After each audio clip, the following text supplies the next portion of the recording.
तरसेंगे उसको देखने के लिए। पाकिस्तान वर्षों से बलूचों पर अत्याचार करता आया है, ये बात किसी से छिपी नहीं है।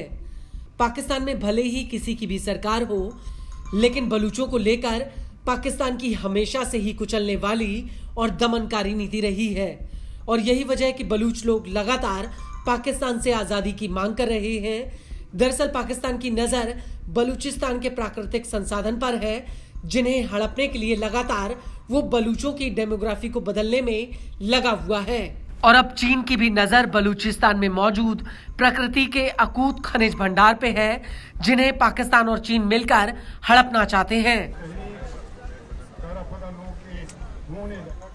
लेकिन पाकिस्तान के इस नापाक मंसूबे में बलूचिस्तान लिबरेशन आर्मी और मजीद ब्रिगेड सबसे बड़ा रोड़ा है, जो लगातार दमित बलूचों की आवाज उठाते आए हैं। और यही वजह है कि इन दोनों ही संगठनों को कुचलने के लिए पाकिस्तान ने चीन के साथ मिलकर एक नापाक साजिश रची थी। दरअसल संयुक्त राष्ट्र में पाकिस्तान और चीन ने बलूचिस्तान लिबरेशन आर्मी और मजीद ब्रिगेड को आतंकी संगठन घोषित करने के लिए एक प्रस्ताव पेश किया था। पाकिस्तान चीन बीएलए और मजीद ब्रिगेड को यूएन 1267 टेरर सैंक्शन लिस्ट के तहत सूचीबद्ध कराना चाहते थे।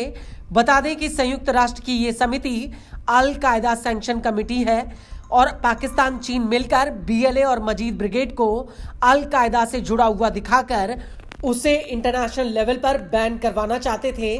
लेकिन यूनाइटेड किंगडम, अमेरिका और फ्रांस ने पाकिस्तान और चीन के इस मंसूबे पर पानी फेर दिया। इन तीनों ही देशों ने इस प्रस्ताव को रोक दिया।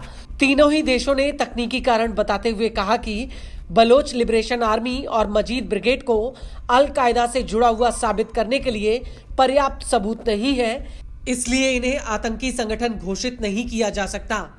We once again make it clear that Gwadar and the rest of Balochistan belong to Baloch.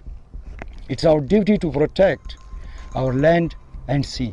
इसको लेकर यूएन में पाकिस्तान के स्थायी प्रतिनिधि आसिम इफ्तिकार अहमद ने कहा कि इस्लामिक स्टेट खुरासान, अल कायदा, तहरीक तालिबान पाकिस्तान, पूर्वी तुर्किस्तान इस्लामिक मूवमेंट, बीएलए और मजीद ब्रिगेड अफगानिस्तान में सदियों से ऑपरेट कर रहे हैं। अफगानिस्तान में 60 से ज्यादा आतंकी कैंप चल रहे हैं, जिनसे बॉर्डर के पार हमले हो रहे हैं। इस संबंध में पाकिस्तान और चीन ने संयुक्त रूप से 1267 सैंक्शन समिति को बीएलए और मजीद ब्रिगेड को आतंकी संगठन घोषित करने के लिए एक आवेदन दिया है। हमें उम्मीद है कि परिषद इस पर तत्काल कार्रवाई करते हुए उनकी आतंकी गतिविधियों पर लगाम लगाएगी। आपको बता दें कि इसी दौरान पाकिस्तान के राजदूत ने अफगानिस्तान की तालिबानी सरकार पर आतंक का ठीकरा मढ़ते हुए कहा कि अफगान तालिबान सरकार को अपनी अंतर्राष्ट्रीय जवाबदेही को आतंक की रोकथाम करके जरूर पूरा करना चाहिए। अपने इसी बयान में इफ्तिकार ने आगे कहा कि अफगानिस्तान से उत्पन्न आतंकवाद पाकिस्तान की राष्ट्रीय सुरक्षा के लिए सबसे बड़ा खतरा बना हुआ है।